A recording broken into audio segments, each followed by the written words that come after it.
All right, so let's keep trucking. So why is that indented? So last time we were talking about data representation stuff. I think we started off talking about those bitwise operations that aren't important for you to, you're never going to be tested on it in any of my classes, but more for debugging. You're going to notice in coding, one of the main skills you're going to get better and better and better at over time is debugging. Not freaking out as soon as you see a red error message or something like that, and then just start randomly changing stuff till the errors go away. Always get used to reading the error messages and making changes as you logically decide it makes sense. We talked about XML. So when we're talking about being able to send data between two sources, um, uh, in the old days, we had to pick some kind of separator or whatever that wasn't part of what your data was. So the common one is comma separated values. I think I showed one that had here, like, you know, chances are your data is never going to have a word in it that looks like that. Less than, three equal signs, greater than. So you could say, well, that's probably safe, but it might not be. But we really said the problem with XML is that it's really adds a lot of extra text, a lot of extra fluff to your data. So that's our metadata for it. It tells a story. And do we necessarily care that much about the extra fluff? Um, we're not talking about huge amounts of data when you think about our common or modern um, uh, uh, internet connections and things like that. So I would say you really couldn't make the argument today that XML creates files that are too large. You could make the argument that, okay, well, if I'm writing XML by hand, um, writing JSON, which we'll look at in the next slide here, remind ourselves, well, here, just writing JSON that looks like this feels like it's more writable by hand. Um, but the reality is not that often will you actually be writing these things by hand. Most of the time, you're going to have a program that will generate the JSON version of your information. I'll show that today when we start talking about objects. Um, or your program will be reading the JSON data out of it, or reading the data out of your XML. So it's not really the human being's problem a majority of the time. Is kind of the punchline. So that's not a great argument either. But if we were making an argument of why JSON has been kind of adopted as the standard, and it's been around for a long time, they just have decided, oh, we need an organized way of sending data from one program to another.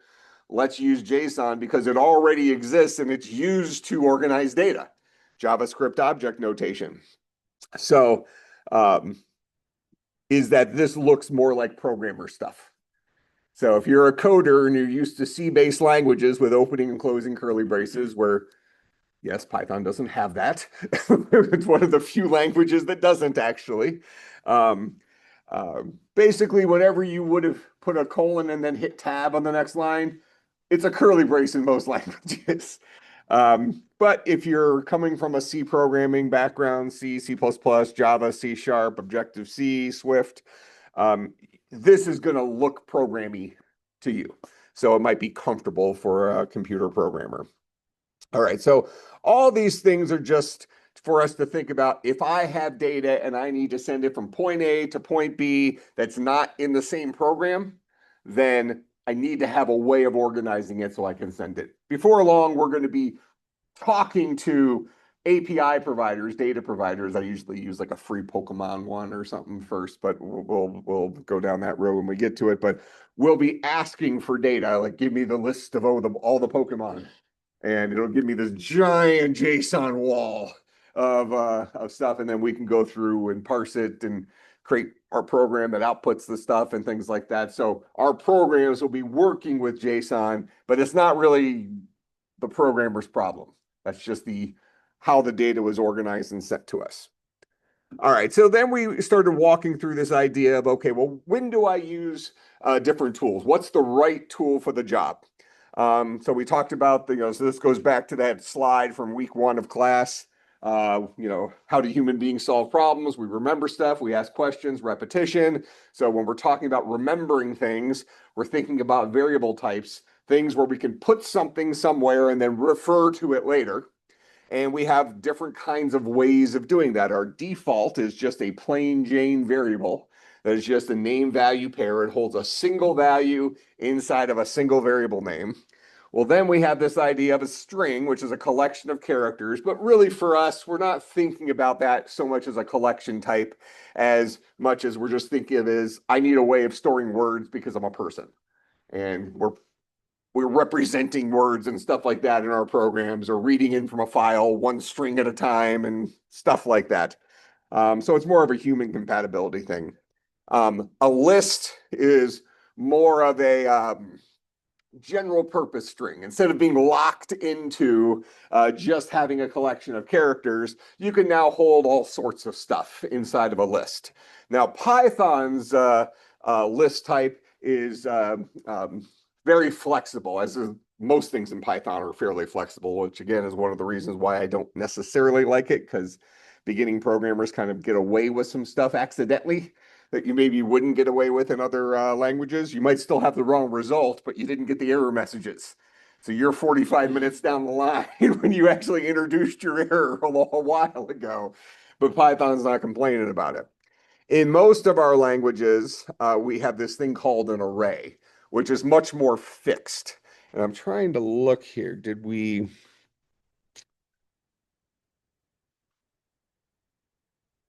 It's not that guy. Okay, it doesn't look like it. That's fine. So I'm going to talk about arrays here for a minute before I jump back in here. So I want to talk about something called a base address. How many of you have ever heard that phrase before? Or a base memory address? Maybe that's the better. Any of you people who have programmed before ever heard that phrase? Do we know what it is? What does it mean for something to be the base memory address? This starts falling into that category of pointers. Remember we talked, oh, go ahead. And then the address for the memory starts, right? Starts for what? Yeah, you're in the right ballpark already. Like where the beginning of the information is, like yeah, begins. Sure. So just to give so think about arrays. Arrays are built this way. So let's start with the punchline and then I'll work backwards and show the thing. So when we have an array, which is like a list. So all of you in here can just think of an array as a list. But it holds a fixed amount of, or it holds a fixed type. You can only hold a bunch of integers or a bunch of chars or a bunch of whatevers. You can't hold an int plus a char plus a string inside of an array without getting fancy with objects to pull that off. But the way these things are work, so typically, let's call this lists versus arrays. Lists are what's called a data structure of linked list type. We're not going to be talking too much about linked lists in here. That's actually coding 3 data structures. But I'll talk about it from a speed performance perspective here. Arrays. So these guys are relatively slow, but memory efficient. Arrays are relatively fast, but memory inefficient. And at some point, I might have talked about a little bit of the things I'm going to talk about here when we were talking about pointers and the nature of memory, kind of like everything lives on one big long street. When we think about your computer's memory, you have your 32 gigabytes of RAM. Well, you have things stored in RAM at bucket 0, things stored in RAM at bucket 1, bucket 2, bucket 3, all the way up to a bucket bazillion down the line. It's all on one long street.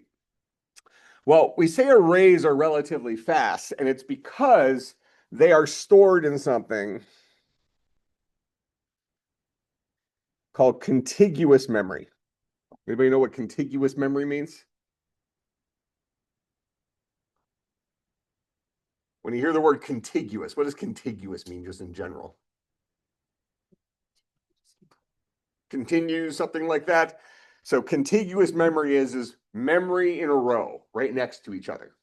So putting these two things together, let's assume that I have 5 numbers, 1, 2, 3, 4, 5. Okay, stored in this array that's in front of me. I'm going to start off at the base address, the very beginning of that collection of numbers. Okay, and at the very beginning, at bucket 0, is where I find the first value. All right, so that's bucket 0. Let's just assume it's memory address 100. And we're holding a bunch of integers. How big's an integer based on what we've learned in class? How many bits or bytes is an integer? 32 bits, 4 bytes. Same thing, right? All right, so most programming languages modernly, an int is 32 bits, same thing as 4 bytes. A long is 64 bits, 8 bytes. Shorts aren't really common anymore, but those are the 16-bit things. All right, so I'm storing 5 integers right here. Okay, how much memory do I need to hold 5 integers?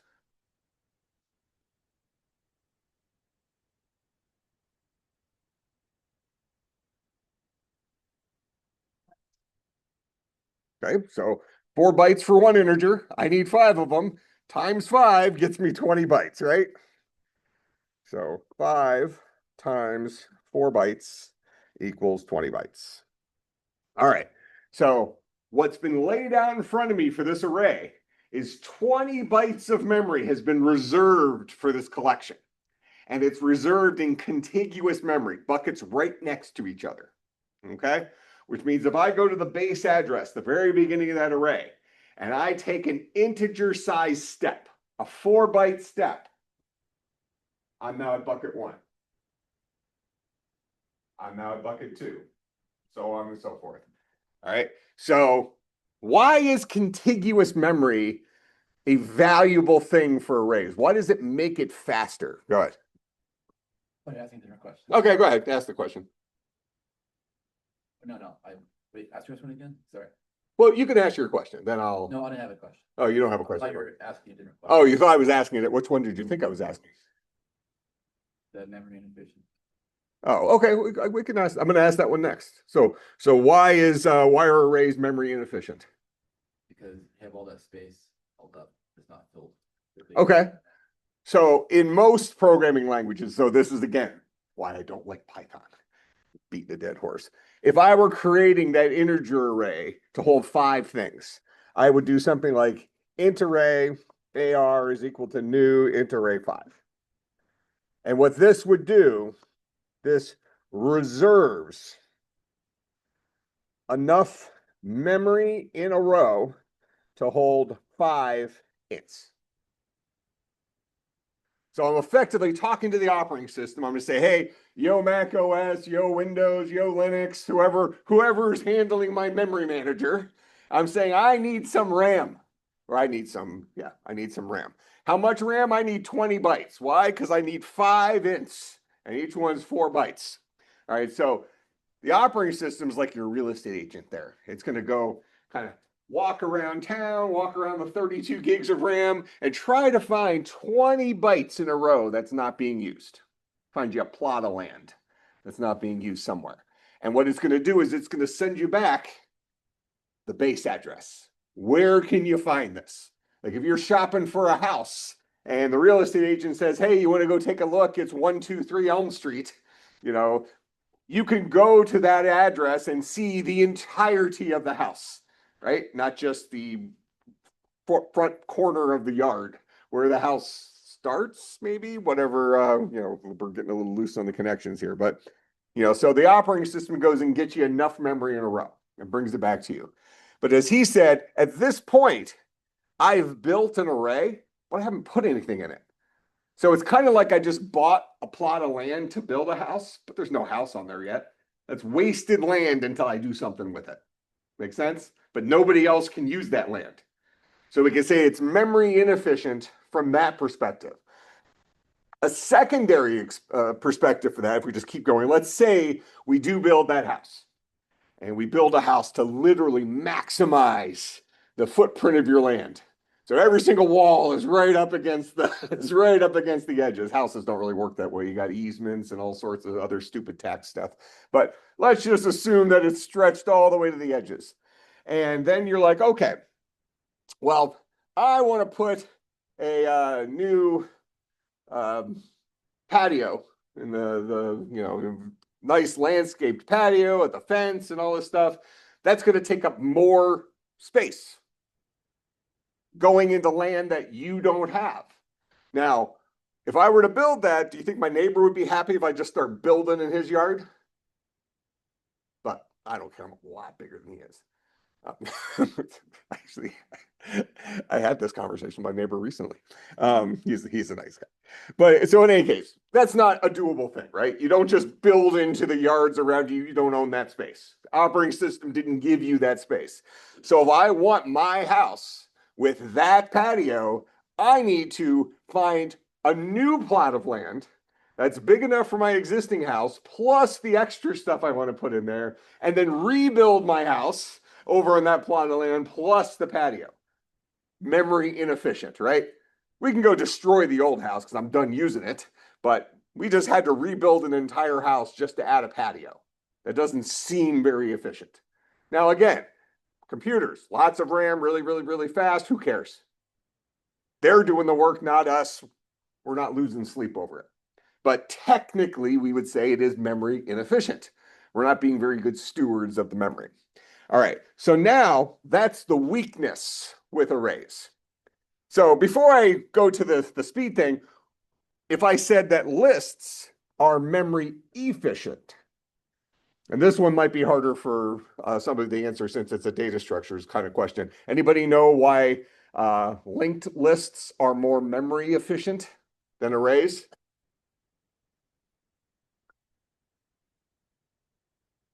Oh, go ahead, take a guess.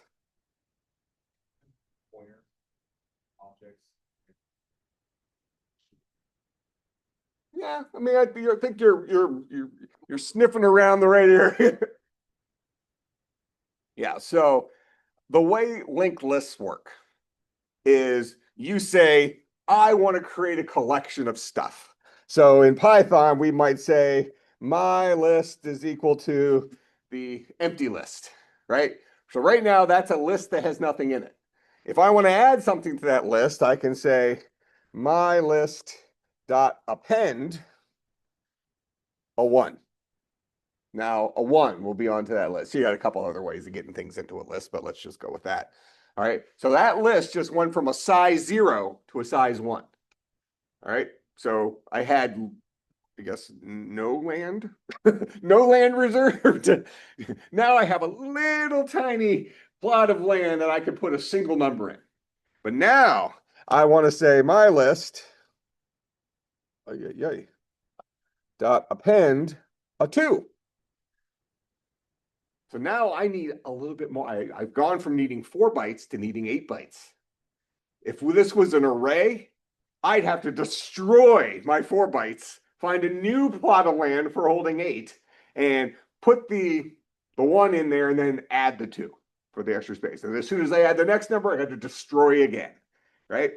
So the way linked lists work, so that would be memory if inefficient, we would say.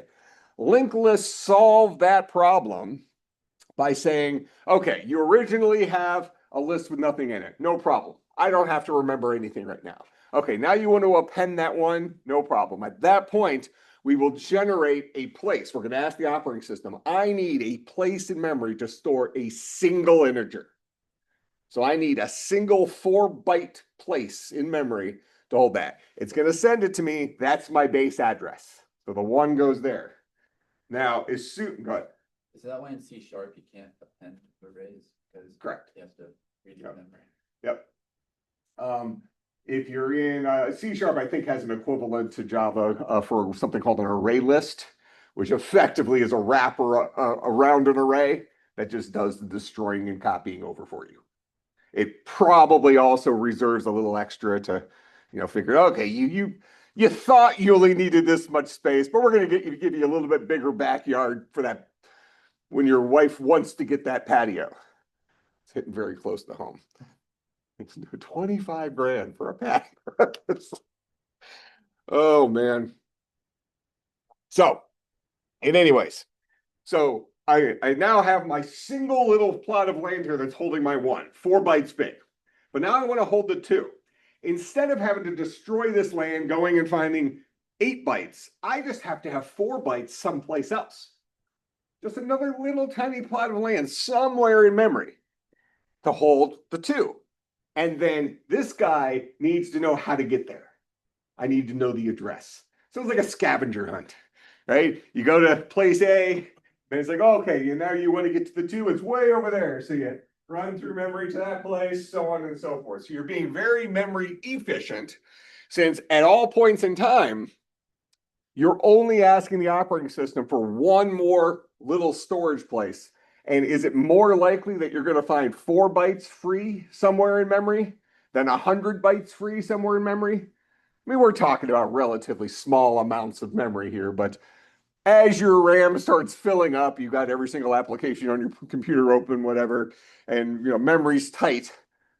You might get into a situation where you ask for 100 bytes of RAM and it does not exist somewhere in your computer. There's more than 100 bytes total, but not next to each other.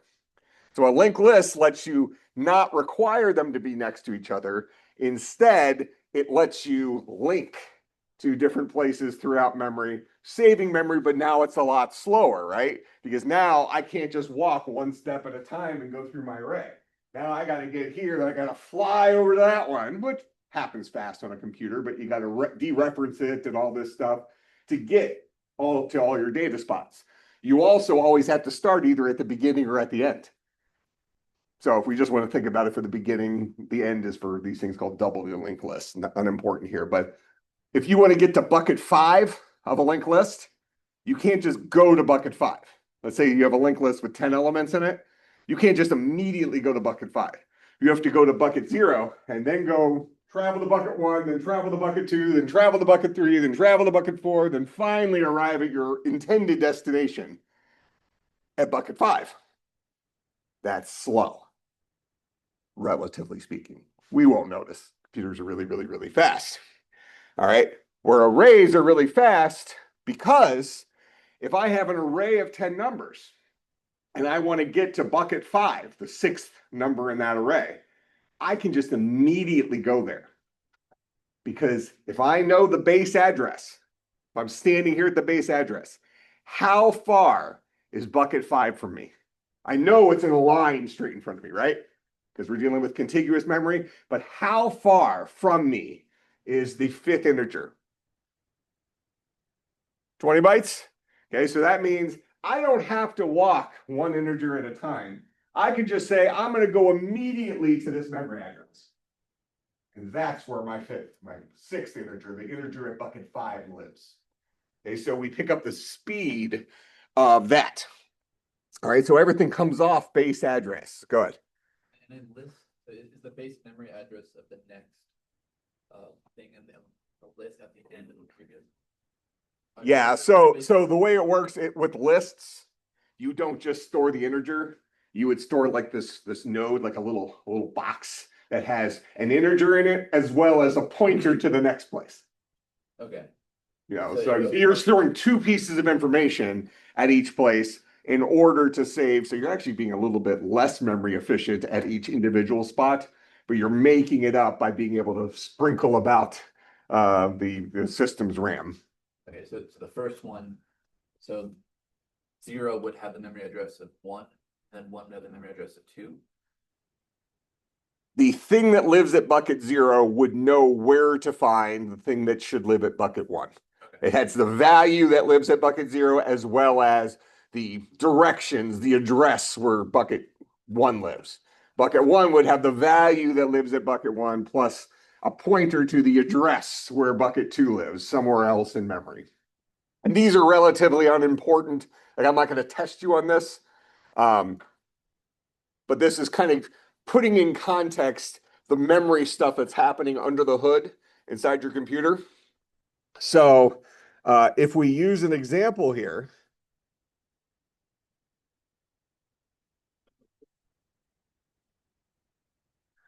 I'll just say not Python,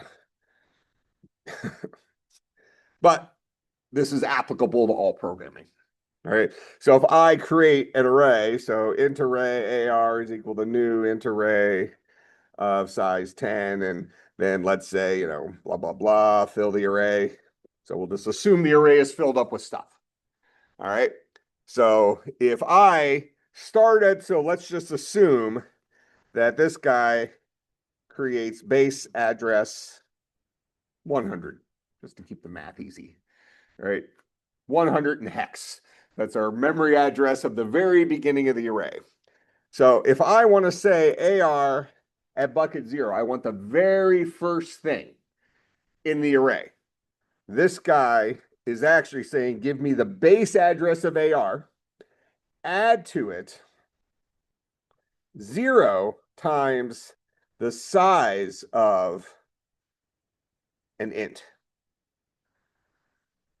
So this means the base address of AR is 100 plus size of an int is 4 bytes. 4 times 0 is what? 0. So I can find AR at bucket 0 at memory address 100. If I say AR at bucket 5, this is AR plus 5 times the size of an int, which is 100 plus 5 times 4 is 20, which equals 120. That is where my thing from bucket 5 lives in memory, at memory address 120. We can just go there. That requires our arrays to be stored in contiguous memory. Otherwise, we can't do that little trick. We can't mathematically calculate the location of a value in our array. So when you know how many elements you're going to store, and you know, and you need it to be fast, actually, both of those things are kind of true. If you absolutely know the exact number of elements you're going to store, more often than not, an array makes sense, unless you're really tight on RAM. But if you absolutely need your collection to be as fast as possible, an array would always beat a linked list. If you're just looking at, the race car track times, linked list will be slower. All right. So this is all in the context of saying, what's the right tool for the job? So back on this slide, a list, an array, these basically solve the same problem. It's possible Python has the equivalent of an array list in it, like a lot of other languages do, where it has kind of a list that plays by the rules of an array under the hood, and it just does the magic for you.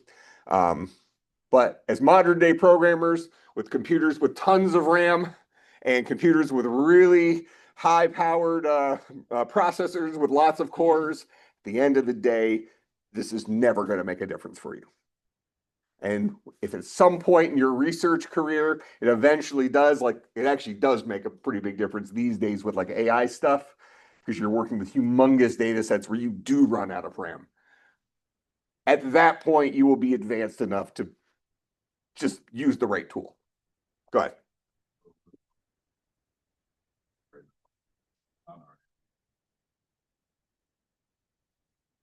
An array? Are you talking about, does an array hold a pointer to the next thing in the list, or a list? So every element of a list holds a little bit of extra stuff. It has the value at that place, but it also knows where you can find the next element, which isn't necessarily right next to you. It's somewhere else in the computer. Yeah, the next element, but it's not guaranteed to be right next door. So it has to store where in memory, the memory address where you have to go. Where an array always has them right next to each other. You can calculate exactly where a certain element will live. Okay, so again, this is about the right tool for the job. Point I'm really trying to get across here is none of these are necessarily better than the other guy.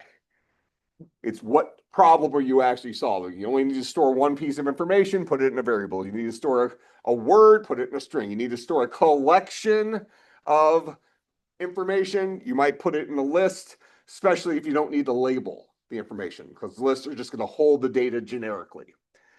Arrays, this is more of a minutia question because Python doesn't directly have them.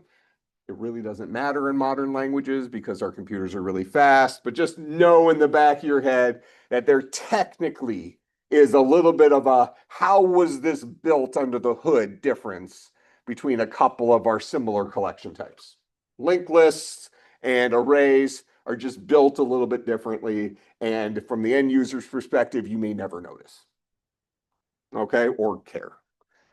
Dictionaries, though, these guys now say, hey, I want to hold some stuff, but I also kind of need to label it. I want to hold the stuff with metadata built into it, right? Like I'm holding, I think we had an example somewhere in our, do it in our code. So here's a make dictionary fraction. We pass in a numerator, we pass in a denominator. It creates an empty dictionary and then sets the value at bucket numerator. So instead of holding a numerical bucket, 0 or 1 or 2, you're saying the thing that lives at bucket numerator is whatever the numerator was. The thing that lives at bucket denominator is whatever denominator was. Now, because we aren't holding numbers in here, zeros or ones, that kind of stuff, we can make a very strong guess that dictionaries are not necessarily implemented in contiguous memory. Right? It's not a thing. Now, if you are a C++ programmer, what were dictionaries called back then? They've been around for a really long time. And they followed a little bit different syntax back then, but we had something called structs, data structures. So a struct said, I want to create my own data type that holds a numerator and a denominator. So if we were writing this like in C++, it would look something like struct fraction is equal to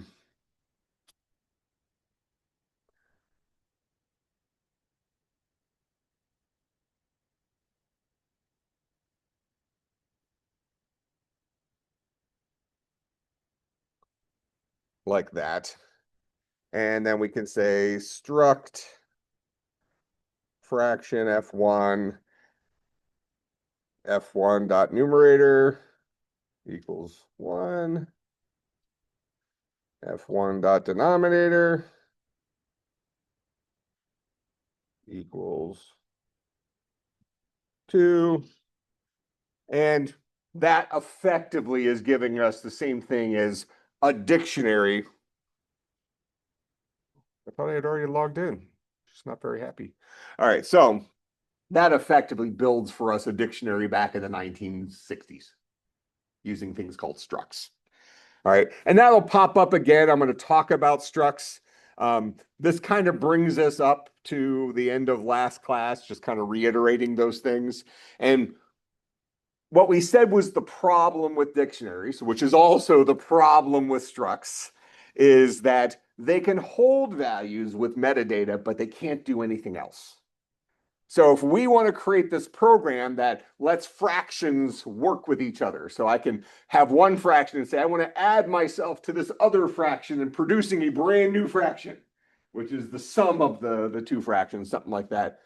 The implication there is that those fraction data types have abilities, have functions, capabilities built into them. Dictionaries and structs do not allow that. All right.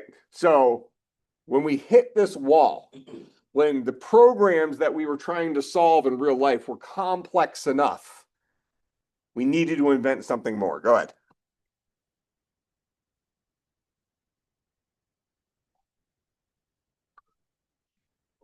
You can still change it.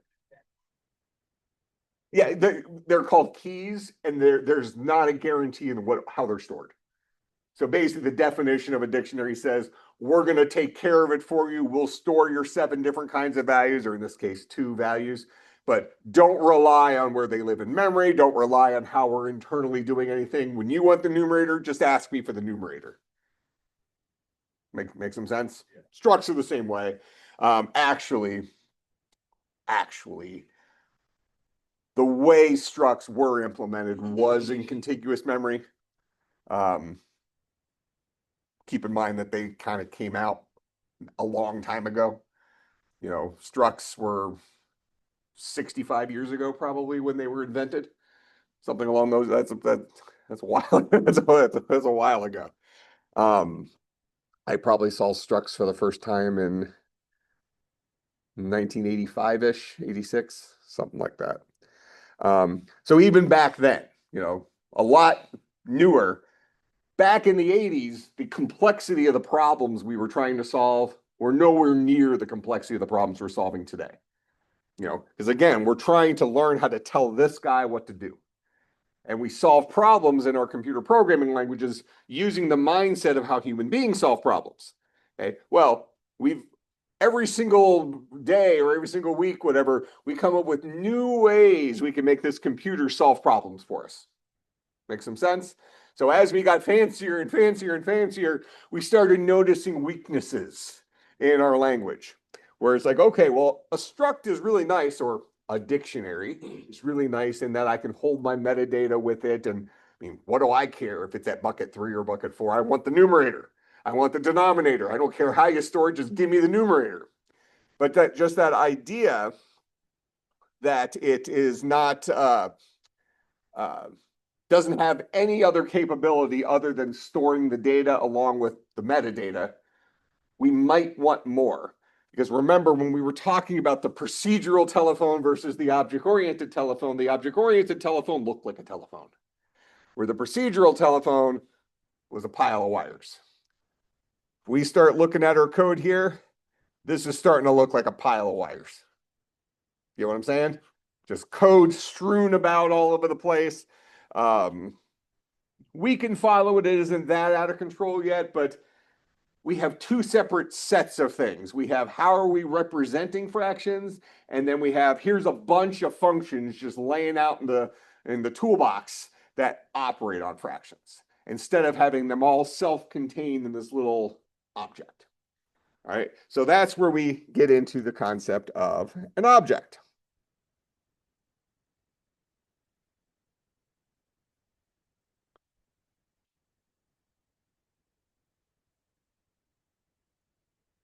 So an object,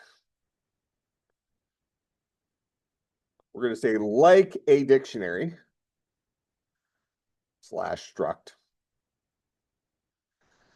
also allows for functions to operate on the values. All right. We haven't actually added any new capabilities. We've just added a new storage container. We said we're going to take all our big pile of functions, and we're going to take our way we're storing the information. We're going to throw them into this bucket, put the lid on, and poke little holes in it to actually access what we need to access. That's an object. Now we can throw it around. It's got the same stuff in it that we've already been writing. It's just hidden inside the container. All right, so objects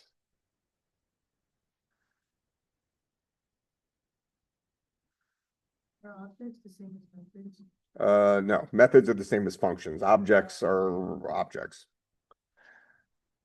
So to define objects, we have this thing called class, the keyword class. This is, at the very least, Python does use the word class, so does all the other languages. So we luck out there that Python didn't deviate too much. All right. Say this one more time. Yeah, you're going to see the example in a second. Yeah. So when we talk about a class is a collection of fields, constructors, and methods. Okay, so imagine that we have this container here. Now we have written fields. Fields are just variables. Okay? So we've created our own fields. We've been using variables a whole bunch. We've written our own functions. Those are just methods. Object-oriented way, they just had to change the name. They mean the identical thing. All right. We even talked about constructors last class. Anybody tell me what the job of a constructor is? Good. Create something, right? We hire a contractor to construct the house. The result should be that we give them some cash, they build us a house. So the input to that constructor would be money. The output would be a physical house. They're going to build the house for you with the things they needed to build it. All right. We wrote kind of some of our own little fakesy constructors last time where like, here, we wrote a little function that makes a string fraction where we could pass it the numerator and denominator and it formatted it in the nice string representation that we had decided on. We wrote another one that, well, let's just create list versions of fractions. So rather than us having to write the list hard-coded, we just pass in the numerator denominator, it hands us back, it nice, already packaged up as a list. We did the same thing for a dictionary. In fact, this one is going to look the closest to what constructors look like in classes. I passed it the information it needed. It went ahead and stored that information in the special dictionary way, but associated it with names, with metadata. That's effectively what a field is. Okay, so what we would maybe say is constructor or fields are the variables that belong to instances of a class, and we'll talk about what instances are here in a second. Constructors are the special kinds of methods that build instances of a class with the required inputs. For example, to build a fraction, here's a numerator, here's a denominator. He does his magic thing, poof, here's a fraction object. All right, methods, just like functions, but are owned by the class. Actually, let me do it this way. Class itself or instances of the class. And I'm about to talk about instances here in a second. All right. So this is what an object is. An object is a collection of fields, constructors, and methods. Most commonly, we have one constructor, right? But in real life, you might have multiple constructors that solve the same problem. Maybe you have one guy you can just give a bunch of money to, he builds you a house. Maybe another guy you give less money to and you give him some supplies along with that, and he builds you a house. Okay, you have another buddy of yours who you might give a case of beer to, and a pile of wood that burned down, that went down in the tornado, and said, put this into something I can live in. Different ways of building the house, okay? So we might have different constructors, but most commonly, when you create objects, you're going to have a single constructor that takes in the needed information and builds for you the object. All right. So instances of a class. So some classes, well, I'm not going to talk about that part yet. Let's just assume that all objects are made to be built into instances. So what is an instance of a class? This is a particular object that was built using the blueprint for the class. That's the class itself that we're going to be defining. So you have like schematics. You have a blueprint for a house. You ever been to one of those neighborhoods where, every single house on the block is the same house? You live in one of them, but you know how to get to every room, and then another one next door is just different people, different stuff, whatever, but it's the same house. Each one of those houses is an instance of that blueprint, an instance of that class. They're the same kind of object, but they are its own thing. So I can have a fraction that holds the value 1/2. I can have another fraction that holds 1/4. Those are two separate fractions built the identical way, but they hold different pieces of information. Each one of those we would say is an instance of the fraction class. All right. So now let's look at this through an example. And I'm just going to start well, here. You can, oh yeah, that must have been what happened. I must have hit the back arrow flippy dealy. All right. We're eventually going to put this in a separate file. But for right now, I don't want to talk about import statements. So we're going to define something new. So I'm going to say I want to create a class called fraction. And fraction is going to have, fraction, why? Fraction is going to have a constructor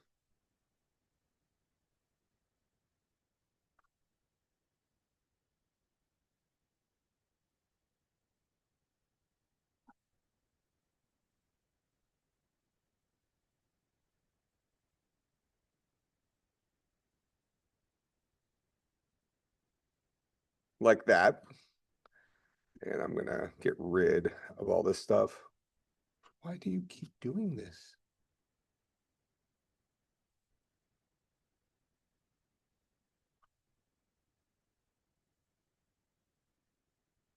So what I can do now is I can say something like F1 is equal to fraction 1/2. F2 is equal to fraction 1/4. Now, if I were to print out F1,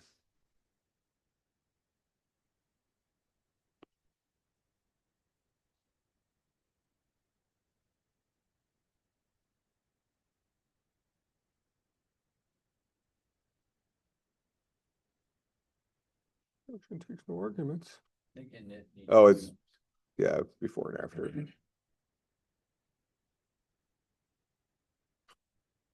All right, so, and we're going to talk about these underscore functions here in a second because this is also different than some other languages. All right, so notice here when I created F1, I created F2. Oh my gosh, let me just log in, I guess.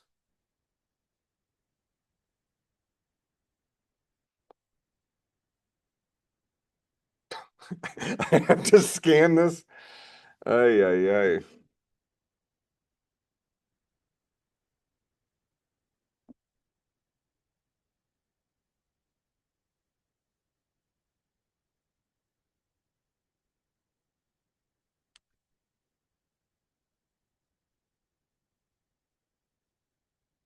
All right. So I'll go ahead and print out my second fraction, fraction F2. We'll run this. Notice that each one of these is this fraction object that lives at a different memory address. Okay. So we created two separate instances of fractions and we put them somewhere up here in memory.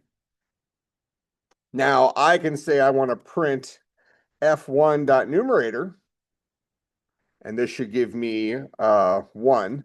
I can say print f2.denominator, and that should give me my 4. So there's my 1 and my 4. All right, so all of that was built this way.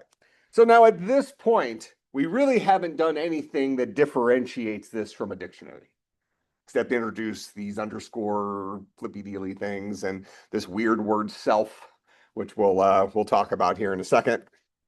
All right, so what are some things we might want to do with a fraction? Well, we might want to ask a fraction to reduce itself. We might ask a fraction to add itself to another fraction.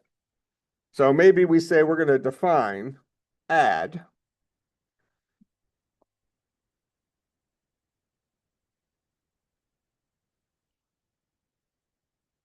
So we're going to, inside of our class, so notice our class is like the giant Santa bag.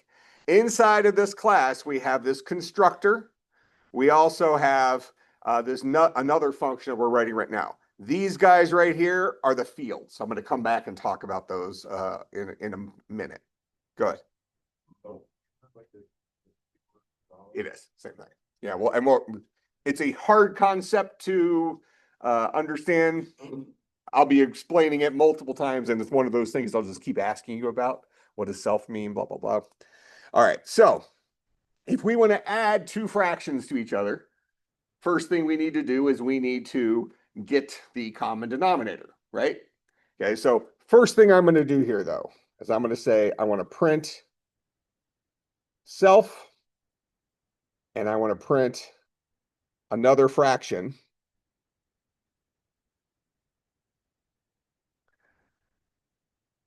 So I'll go ahead and say print F1 here, print F2 here. Then I'm going to say F1 dot add F2. I'll be explaining this here in a second, but we're going to go. So now when I call this add function, it's going to print out whatever the value of self is, whatever this thing is, which I'll be defining here in a second. I'm also going to print out whatever the value of another fraction is. That is, whatever guy was passed in here. So down here, another fraction was passed into add here as F2. So that means this line should, this function, or I'm sorry, this memory address should match this memory address. And this memory address should match, and we'll see, it's going to match what self has in it. So here is self. I'm sorry, here is F1, this first line.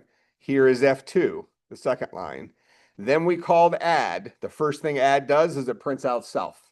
Notice that self is the same value as the guy who called his add method. The object that owns this version of the add method, the instance of fraction that owns this add method. And then another fraction right here, notice it matches what F2 was, because F2 was passed in as that input to the add function right here. He goes by a nickname called another fraction. So he's called F2 when he's out here, but he's called another fraction when he's in here. All right, this is variable scope. In the scope of the add function here, another fraction is the way you can manipulate whatever fraction was passed in from outside. Because if I say I want to go ahead and print out F2 here, that's actually funny because it's in context from the thing above. Oh yeah, I hate Python. It's so sucky. All right.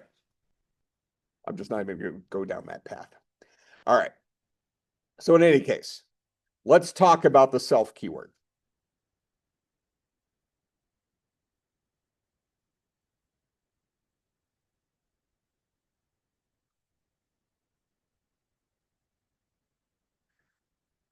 In other languages,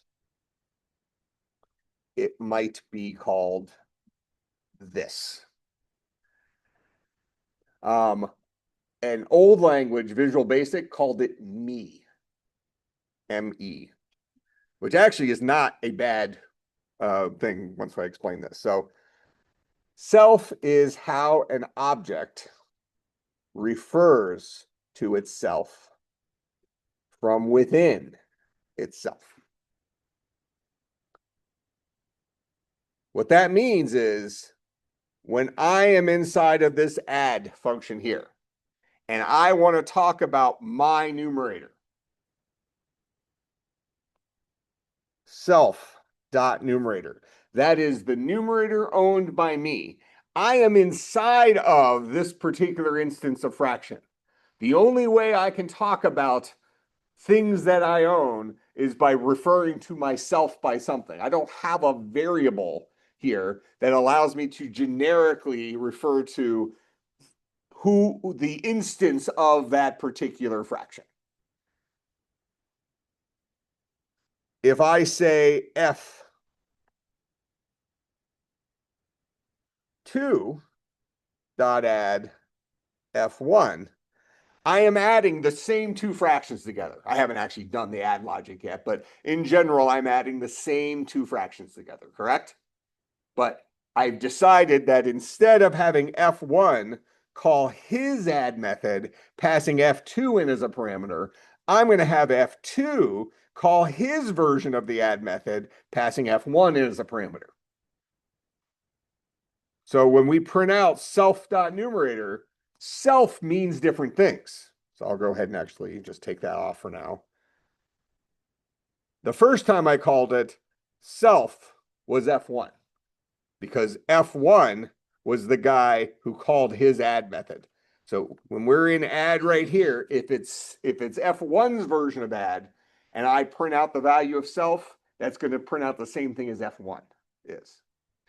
Because self is how I refer to myself. If I'm F1, my buddies, down the street, they know me as F1. But in this little environment right here, inside my little head with my abilities, I don't refer to myself as F1. I refer to myself as self. Some languages, it's this. So Java, it's this. C++, it's this. What is it in C? Tricking you. C is not an object-oriented language. So we don't have a need for referring to yourself inside of, so C was our last procedural language before we invented our C-style object-oriented languages like C++. So this is a problem that was born when we created objects. An object has to have some way of talking about themselves, inside of their head, right? When we think about, when we tell people, when we're talking to people, we refer to ourselves, you'll say like, I am doing something. That's kind of like saying this or self when you refer to yourself as I. All right.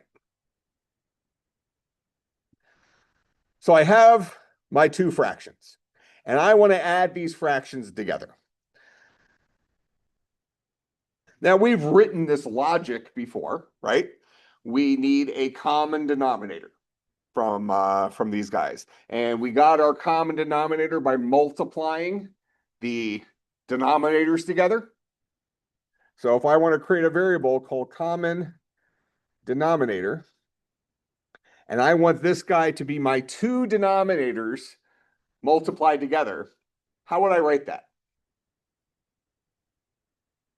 I want to generically make my common denominator equal to the denominator that's owned by this particular fraction and the denominator that's owned by another fraction. So self dot denominator multiplied by another fraction dot denominator. Those are the two denominators floating around here. My own and the denominator of the guy that was passed in here that I'm supposed to add myself to because that's the function they called. Make sense? So now we have our common denominator. So now we need our numerator. So maybe we say num1 is equal to, I want to maybe multiply my numerator times their denominator. So that's going to be self.numerator. So that's my numerator times the other guy's denominator, another fraction dot denominator. Num2 is equal to, well, we'll go another fraction dot numerator times self dot denominator. Make some sense? And I guess I'm still overkilling the variables here, but we'll just keep walking down this. So we're going to say new numerator is equal to num1 plus num2. Now I have a couple of options here. I can generate a brand new fraction that is this new guy added together. So I could say I want to return a fraction made up of new numerator and and common denominator. So this guy right here will create a brand new instance of a fraction containing this brand new numerator and this brand new denominator that we've calculated in here, and it's going to spit that result back out. So down here, I can say F1, F2, and I can say F3 is equal to F1 dot add F2.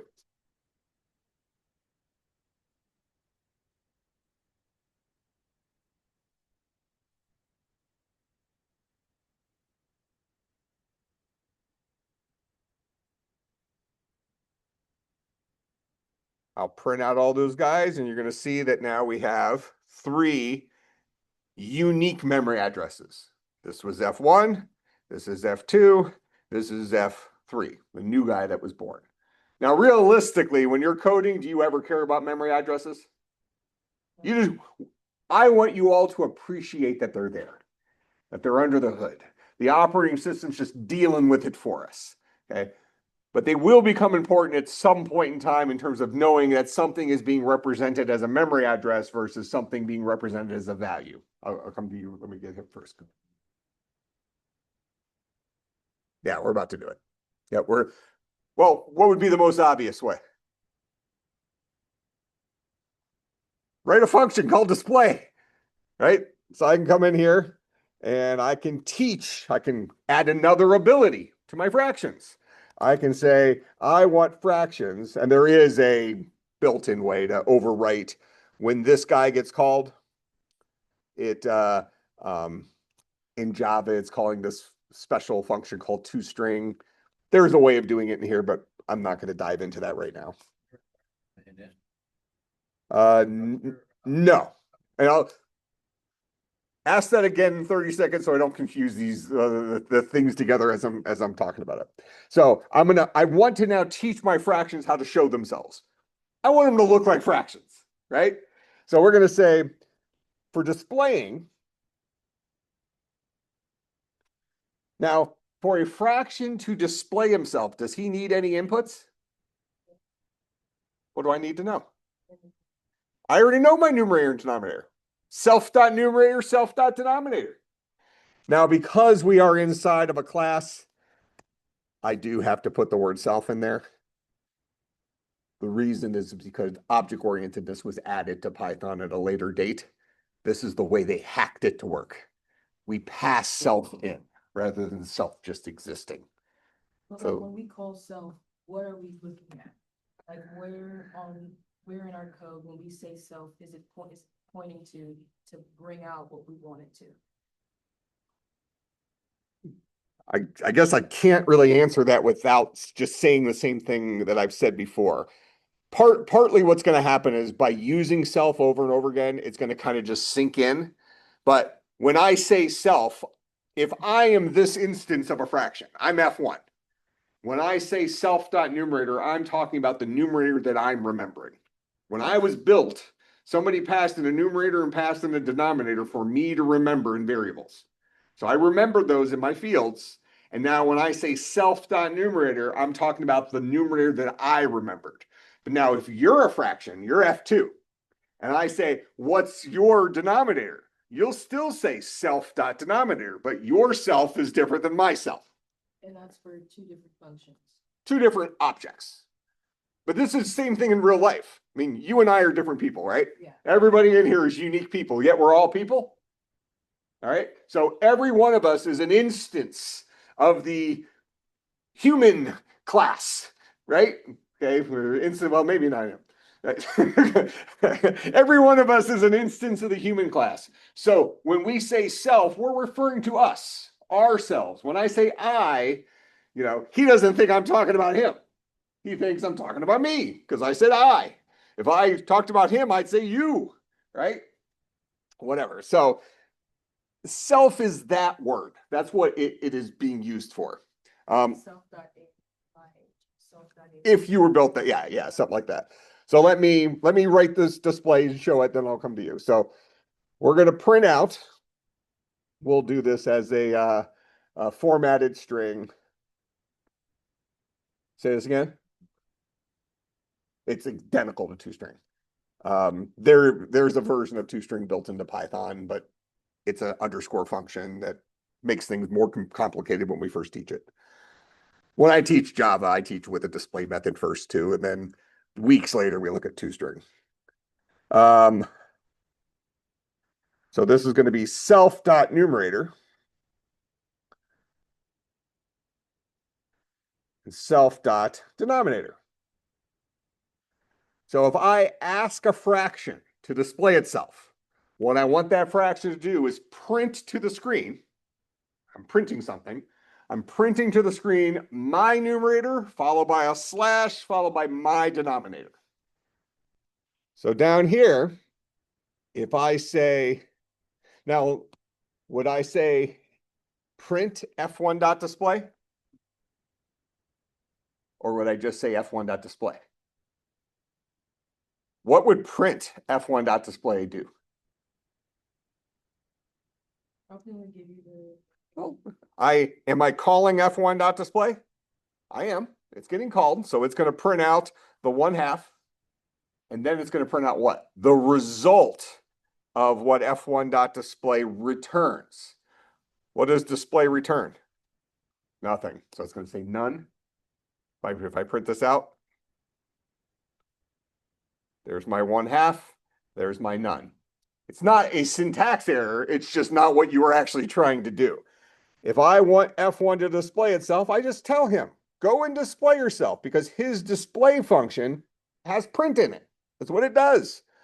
If I want F2 to display himself, I'll call F2. Now notice that we do not pass self in there.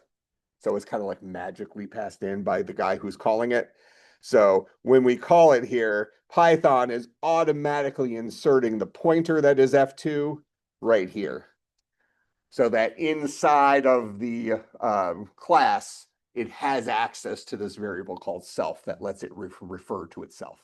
This is like the hack to get it to work. All right, so I'll say F2.display, and we'll say F3.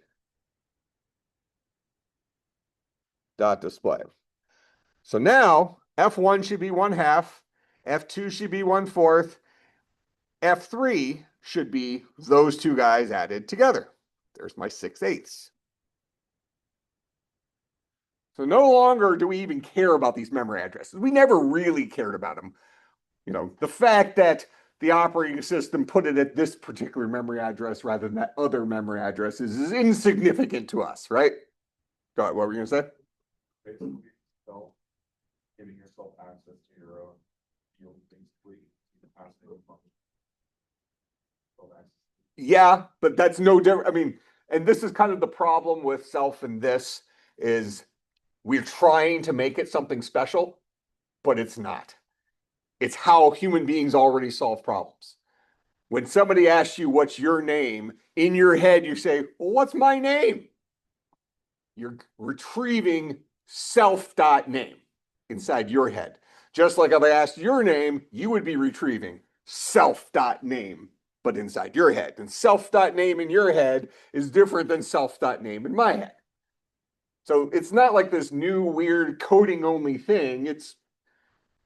We have a way of referring to ourselves when we're talking about ourselves.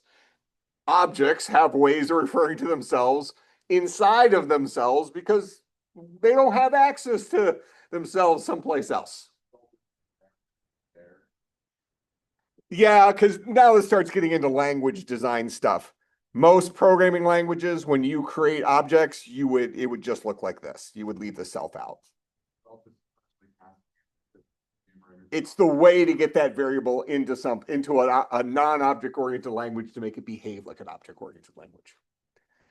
So the way we get access to this thing called self, he's not already available to us here. The way we get access to him is by externally, we didn't pass it in, but externally what is happening down here, what I call F1.display, for example, it's passing F1 in for us. Because inside that function, when we say self, we really are talking about F1. We just don't have access to F1 inside of there. That makes some sense? Good. And it's the constructor. Yeah. Most programming languages, modern languages, the constructors have the identical name as a class. Again, Python didn't start off as an object-oriented language. These are all bolt-ons to make it work. And it's fine. I mean, it's not like it's poorly written. Just this is, this is how they had to MacGyver it. It's like, okay, well, the language does not have a data type called class built into it. So we can either go and redesign the language, which they actually did with Python 3. So it's a decent question why they didn't put this in, but, or they can just bolt onto it and make it work. Go ahead.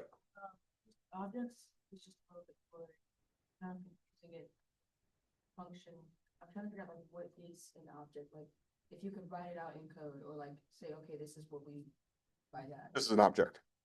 Somebody, this is an iPhone. So somebody at Apple has this blueprint for an iPhone, for building iPhones. That's the class. So they have this class that they wrote called iPhone. And now, who has iPhones in here? Okay, so now these are, each one's an instance of an iPhone, right? So this is an object, an instance of the iPhone object. Somebody built using the same blueprint as his.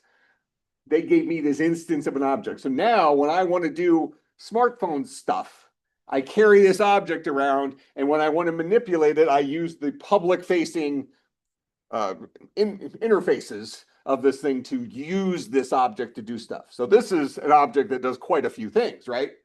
Where our fractions right now can only display themselves and add themselves to other fractions. That's all they can do. Not a horrible thing, right?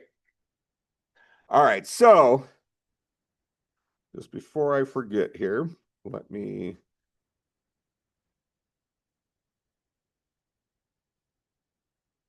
to grab that as a starting point. So I think I told you before, I pulled down all the stupid book homework. So I can just start giving you stuff directly related to what we're doing in class. So homework for Tuesday. Given this starting code, and I'll put this on campus with this link and everything. So given that starting code, add to the fraction class the ability for a fraction to reduce itself as well as multiply itself with another fraction. Make sense? All right, so you're going to take what we already built. We already have a display and an add. You're going to add to that a reduce and a multiply. Not going to be overly difficult. It's going to get you practicing with these objects because we're going to basically from this point forward, we're going to be using objects for everything. All right, questions, comments, concerns, bribes? Say who, what? A link to something. Yeah, if you want, I'll put it in there. Just a link to your code and the self-evaluation. If you want to do it in Jupyter, that's fine. If you want to do it in whatever, I don't care. Yeah, that's fine. Yeah. Colab. When I say Jupyter, I mean Colab. It's cloud Jupyter. I'm trying to remember. Did you ask a question I didn't answer? No. Oh, so the thing that we paused on, I did finally come back to. I think so. Okay, well, if it pops into your head, ask me again. Now, if you want a challenge for this, and this is what we'll be talking about next class, is create a collection of our fractions with random numerators and denominators and add them together, giving you a giant fraction that's a numerator and that has a humongous numerator, humongous denominator after you add all these guys in because we're not reducing, right? Yeah. So you'll end up with, because if you generate numbers between 0 and 2.1 billion for numerator and denominator, and you start adding all those fractions together, you get this ridiculous fraction. 1 billion. Well, that's what an int is. That's the range of values that fit in an int. When you go to reduce it, you'll see that it won't work. It'll take forever. It's a time complexity problem. So if you have some gigantic numerator and a gigantic denominator, remember the way we reduced before, we just figured out, well, what's the smaller of those two? And then start cutting it. New way to review that. Yeah, we're gonna talk about it, but effectively that will run you into a time complexity problem. Your starting point will be, you'll start thinking about, well, maybe I use the square root. But the square root will help a little bit, but it'll take like a month for it to run. So if you feel like it's in an infinite loop, it's probably in the right place. The actual solution, it'll run in an instant. And if you get stuck, let me know and I'll give you a hint. But there's a known algorithm that was invented by a mathematician that finds this. I'll try to do it without using ChatGPT. Okay. Well, then you just wanted a little extra challenge. This is kind of where we're going. So, And also the Python way of doing classes. I don't like it at all. well, you've heard, I don't like Python either, but it's fine. I mean, they're all the same. I mean, it works. It's just Seeing clunky. Seeing the constructor as like a method just looks wrong. Well, all constructors are methods anyways. They just don't have return types. But because we're in a loosely typed language, there isn't a thing as a return type in a loosely typed language. Yeah, but because it looked like a normal method, I was thinking it can return, but then Yeah, right. that's not how that works.